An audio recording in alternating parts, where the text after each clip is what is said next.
rural tourism. So that's the key part of our presentation today. Defining rural tourism seems obvious as tourism that takes place in the countryside. Nonetheless, this definition does not include the complexity of the activities and the different forms and meanings developed in different countries. So in this book, we have actually captured this essentially unique form of rural tourism that you see all across Asia. And we are hoping to share this best practice, not just for the countries in Asia, but also for countries all over the world. So we do hope that this book will actually give you some understanding of how you can relook at your own rural tourism product in whichever country that you are in. Today's event is also tying very well with the World Tourism Day, which is actually falling on the 27th September. So, and what is good about this event, this book launch event, is the theme of this year's World Tourism Day is tourism and rural development. And this book is very much addressing the issue of rural tourism. Let me first introduce the first chapter, which is basically conceptualizing responsible rural tourism Asia, which was actually written by three of us, myself, Prof. Ghazali Musa, and Professor Amran Hamza. So as you all are aware, pre-COVID, Asia is regarded as the fastest growing area for international and domestic tourism in the world today and over the next 20 years. Given the economic, social, and environmental importance of tourism in the region, there is a need for a comprehensive and readable overview of the critical debates and controversies in tourism in the region and the major factors that are affecting tourism development. Post-COVID, we are still exploring what the new norm is going to be. Okay, it's going to be interesting where the world is heading as far as tourism is concerned. The many interfaces of Asian cultural and natural heritage with tourism, while taking into consideration the realities of the current political and economic realities, make the tourism setting in Asia different and important compared with other parts of the world. Hence, the rural tourism sector has become a key driver for social and economic growth and a major source of income for developing and low-income countries in significant part of Asia. Rural tourism is also progressively viewed as a solution to increasing the economic viability of marginalized areas, stimulating social regeneration and improving the living condition of rural communities. Thus, rural tourism is certainly the way forward for many developing and low-income countries, especially in Asia. So the concept basically of responsible rural tourism focuses on tourism operations that are managed in a sustainable way, that it can continue to deliver the benefits for years to come for the community. So typically, rural tourism destinations have the following characteristic. It is located in remote areas, small-scale enterprise, wide open spaces closely associated with nature, heritage, traditional societies and practices. You will see all this presentation in the next 1 hour or so on some of the case studies from different parts of Asia. In addition, rural tourism destinations essentially have distinct characteristics, low level of tourism development, and opportunities for visitors to directly experience the local economy, which is mainly agriculture and or focus on natural environment or non-urban setting.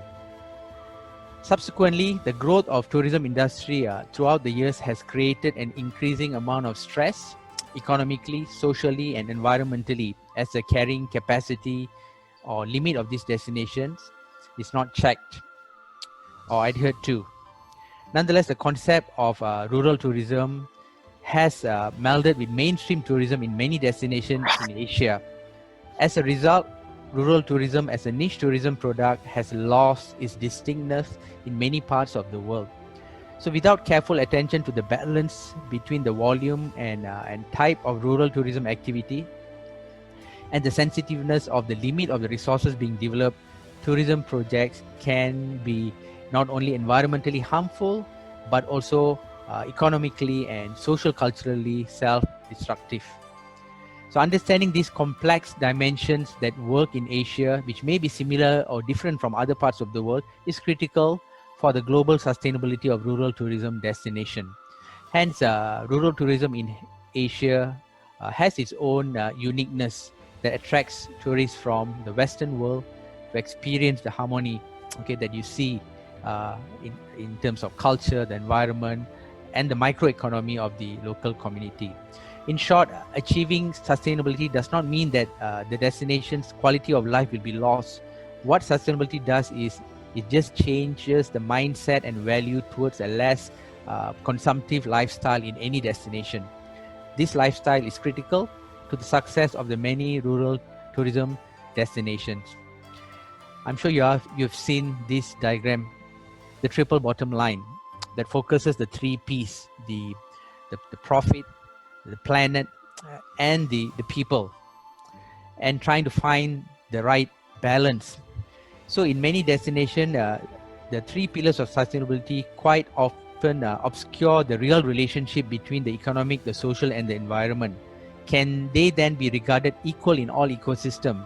Thus, in all responsible rural tourism destinations, the question of which dimension takes precedence will vary accordingly, as can be seen in these case studies that you will be hearing in the next hour or so. At the same time, besides the three P's, there's always the question of the fourth P, the politics, the political dimension that can rock the equilibrium of the sustainability. So this dimension can include organization and governance, the law and justice, communication and critique, and the security. So all this becomes critical when you talk about responsible rural tourism. So the five core dimensions that emerge from the content analysis of rural tourism definition in the developed and developing economies are the location characteristic. This is critical. The purpose of visit. What are the things that you can do, the attraction and the activities? How sustainable is that destination? And who are the stakeholders involved, right from the local community to the government to the industry. So this book basically explores all the areas that I've just mentioned to you. The authors have been asked to ponder whether there is such thing as an essentially or typical of rural tourism in Asia based on its traditional philosophy and relationship between humans and nature. So it is contended that rurality in Asia is predominantly but not merely confined to just beautiful pictures and quaint villages in the countryside or in a formal protected area. Instead, it is further contended that rurality in Asia is the embodiment of human adaptation to nature that has created socio-ecological process that put spiritual values at the core of its existence. So this book that consists of the introduction chapter and the conclusion chapter plus the 12 chapters looks at the different areas of responsible rural tourism, and we have actually classified it into three distinct themes.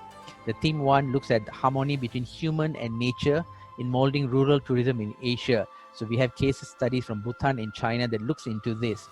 Theme 2 basically looks at the essentially Asian form of rural tourism, where we have case studies from Japan, Vietnam, and India that actually basically looks at this theme. And then in theme 3, it looks at the actual rural place, tourism that takes place in rural areas. This is where most of the rural destination in Asia is very much based on Philippines, Turkey, Vietnam, Timor-Leste, Cambodia, and also Malaysia. So in conclusion, responsible rural tourism is indeed becoming an important agenda of tourism industry in Asia. Rural tourism has contributed significantly in terms of income generation to developing countries in Asia, given its ability to eradicate poverty and improve the quality of life of communities away from urban development. From the case studies in this book, it is obvious that the demand for the rural tourism product has significantly increased in recent years. Post-COVID-19, the demand will further increase as visitors and tourists are moving away from mass tourism to niche tourism, and rural tourism is certainly one of the preferred forms of tourism. The spiritual value of the Asian rurality needs to be preserved and reinvented in the face of the onslaught of tourists to rural areas in Asia. This is crucial as the increase in the tourist arrival may lead to merely more general tourism activities that is taking shape in rural areas rather than trying to focus on offering an essentially Asian form of rural tourism. So that's basically gives you a quick overview of what you expect to get from this book. And based on the baseline premise that we have set, every case study from every Asian countries have actually tackled the whole idea of responsible tourism here.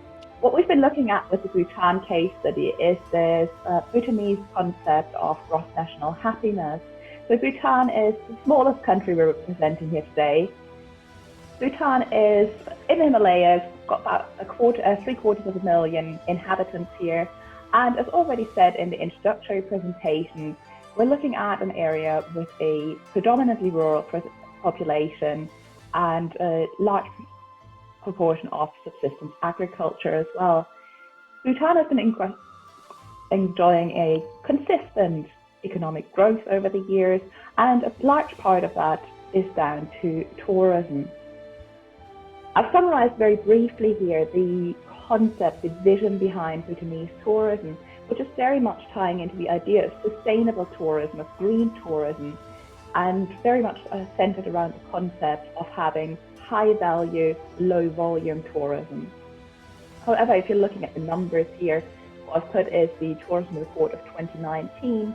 You can see that low numbers. So currently Bhutan is sitting at over 300,000 visitor arrivals a year, which doesn't seem a lot compared to many countries, but considering that that is half the population of the nation, that is quite considerable amount already. Bhutan is associated very often in many media documentaries with the concept of gross national happiness, which has been the underlying principle of Bhutanese policy and also Bhutanese tourism policy for many decades now. We have here a quick summary of the 4 pillars of gross national happiness: the equitable socio-economic development, good governance, preservation of culture, and the preservation and enhancement of environment. And what we really noticed in our work is how closely these link with conceptualizations of responsible tourism, that there is quite a good overlap between these ideas. Tourism is very much seen in Bhutan as an integral element of economic development. Tourism in Bhutan has been going since the early 70s, starting from an extremely small base and growing to quite a substantial part of the economy that it is now. And very much, as has been said in the introductory presentation, the concept is that it's based around nature, it's based around authentic culture. People come to Bhutan to experience a magnificent natural environment, to experience the unique cultural base. And what has been tried to achieve through this low volume, high value tourism is this creation of a scarcity value, of making Bhutan an exclusive destination, something that you cannot get anywhere else. So we've mapped the gross national happiness pillars against the Cape Town Declaration, their principles. We found a considerable overlap here. So I'll just very briefly share a couple of highlights of these different parts of responsible tourism. So of course, we've got the idea of minimizing impact, which is absolutely crucial in an extremely sensitive natural environment, very high up in the mountains, a lot of forests, a lot of pristine nature. But we've also got the cultural impact and the economic impact, which is very considerable and is, from a policy standpoint, always in the eye of the government of trying to manage the various impacts of tourism. Something that Bhutan is still in many aspects struggling with, especially in the very rural areas, is a community involvement. Originally, tourism in Bhutan has been centrally planned and implemented, which results in a lot of the guides, a lot of the tourism workers being from the capital region of Thimphu, rather than from the rural areas that are often being visited in trekking expeditions and so on. More recently, there's therefore been a drive to more community-based tourism to enhance the value that rural areas are getting out of tourism and to enhance this authentic interaction between the international visitor and Bhutanese people. I already mentioned that tourism is mostly based around the cultural heritage as well as the natural environment that are both very unique in this country.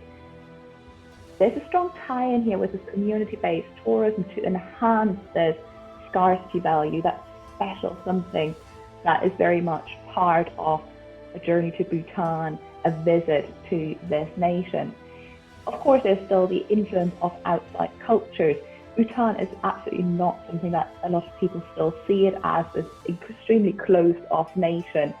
Of course, there's a lot of international influence in Bhutan as well. So it's a very delicate balance between opening up, between becoming a part of an international economy and international culture also, but also maintaining what is uniquely Bhutanese and what is also a driver for much of the tourism. There are many challenges. If we're looking at the Cape Town Declaration, there's an important principle of accessibility is something that's extremely difficult in Bhutan due to the natural environment, due to the way buildings are constructed.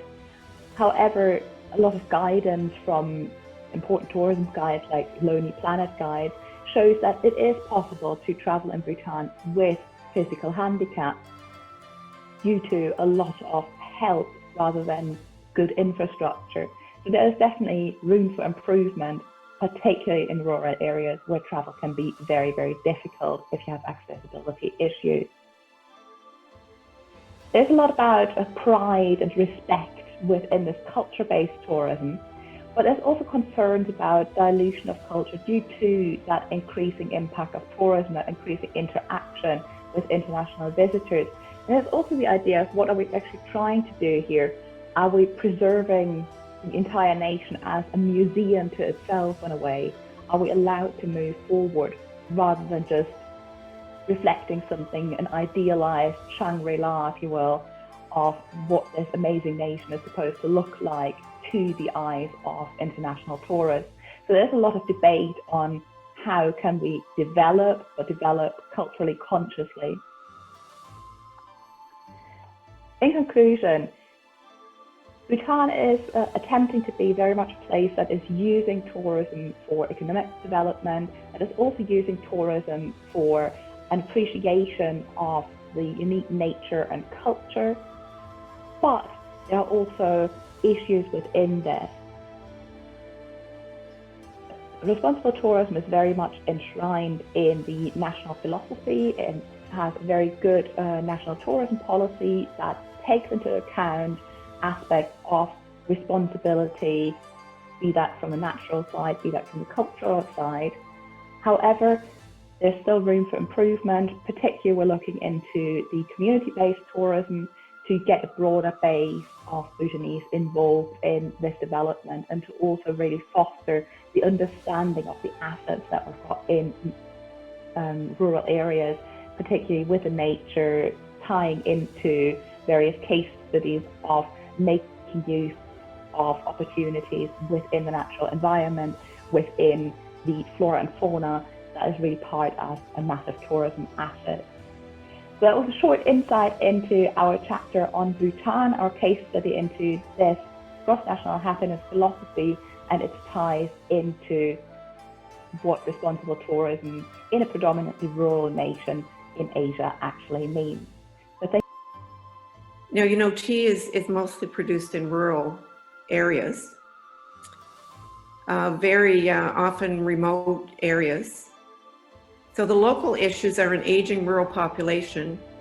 We have tea farmers retiring, a decline in the tea price, so that tea farmers need to diversify, a need for the tea to be known beyond Japan so they can develop new markets, and also opportunity for young tea farmer families. So this is where tourism comes in to address some of these issues that these small rural villages have. So in terms of tourism there, we've had a lack of product development.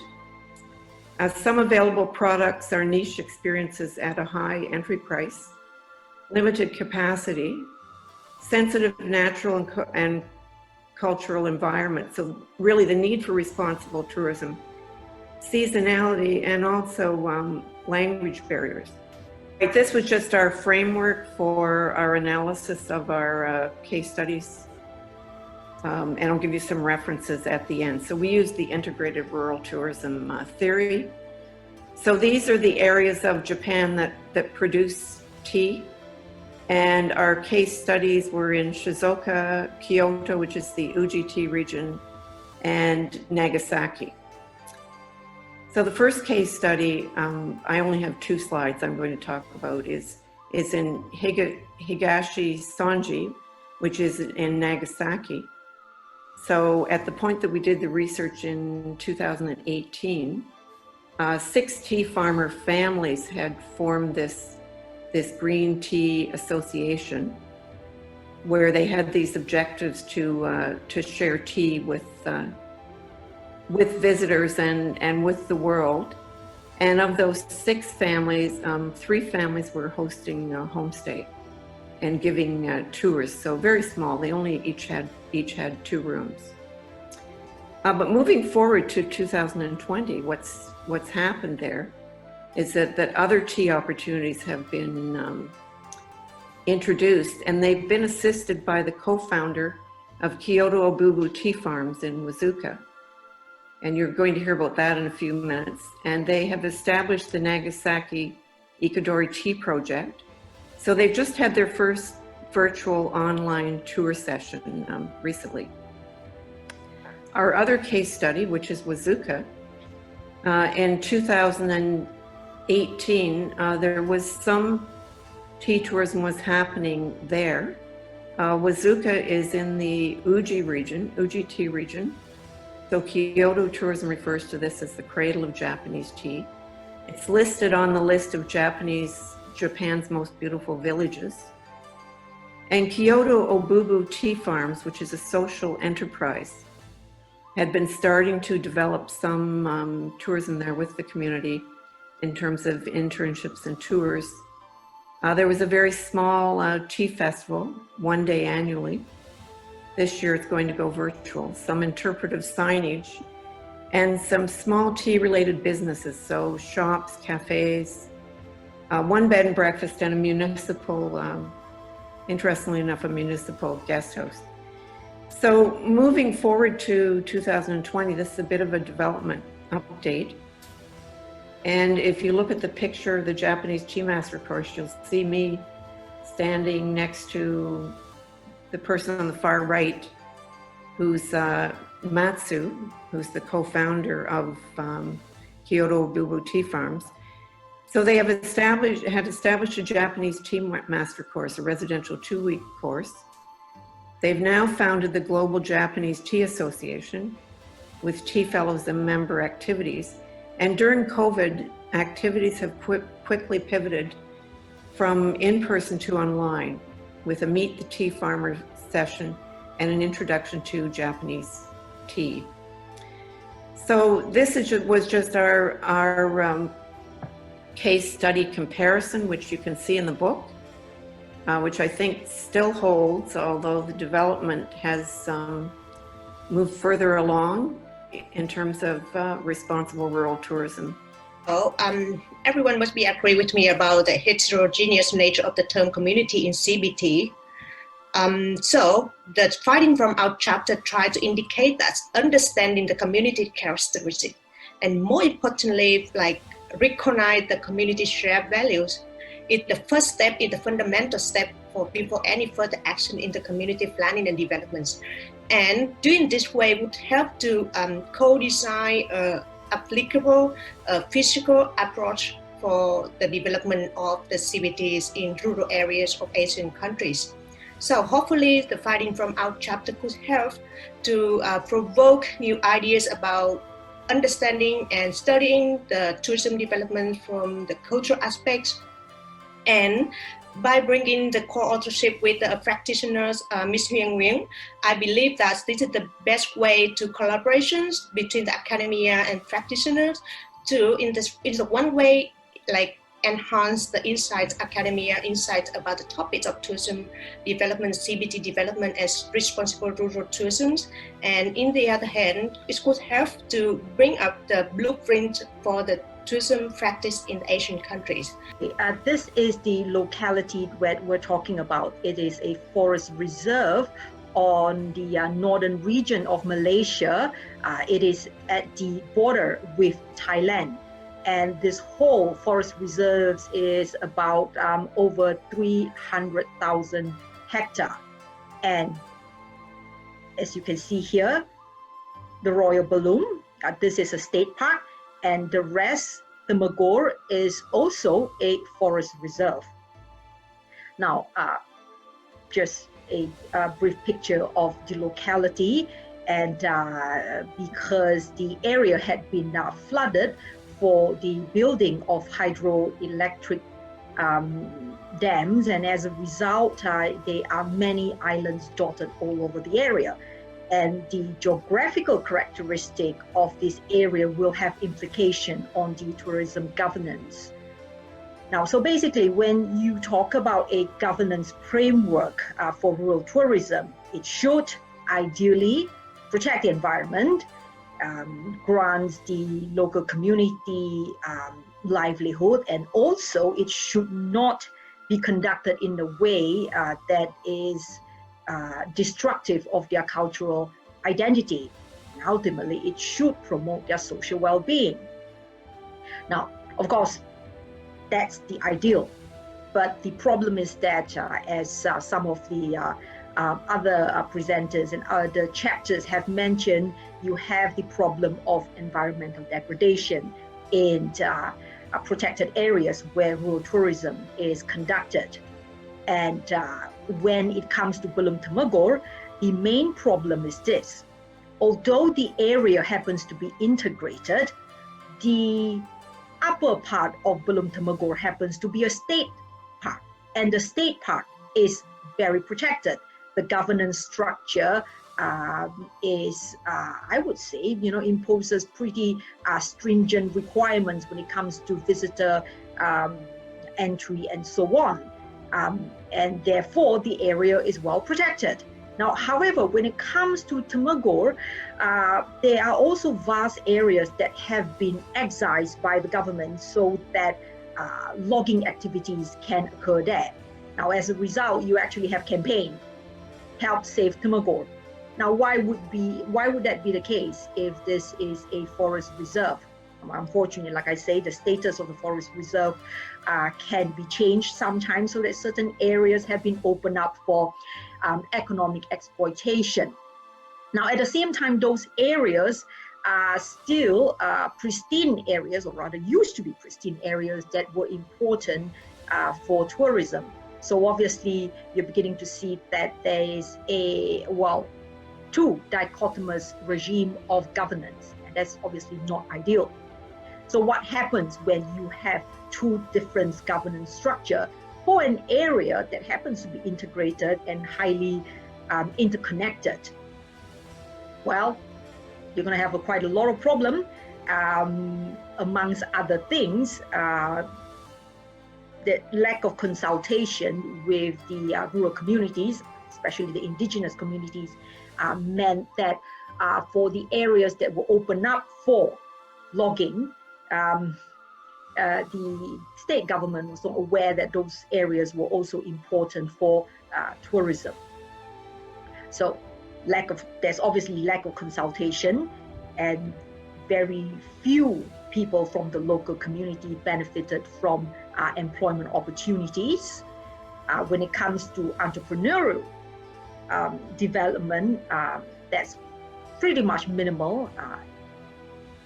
Establishments that are related to tourism, be it motels or eateries and so on, happen to be run by locals, but non-indigenous locals.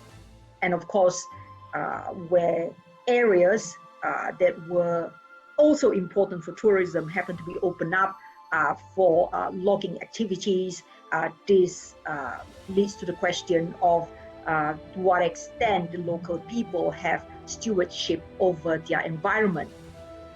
There's a lot of learnings, a lot of good and bad learnings that we can actually adopt and adapt for the betterment of all rural tourism destinations across the globe. So I'm sure what you see in Asia, you may see similar issues or similar challenges in different parts of the world as well. So that is the main reason of this book. This book is although it's very much focused on the learnings from Asia, but we are very sure that there are learnings that can be adapted in many parts of the world.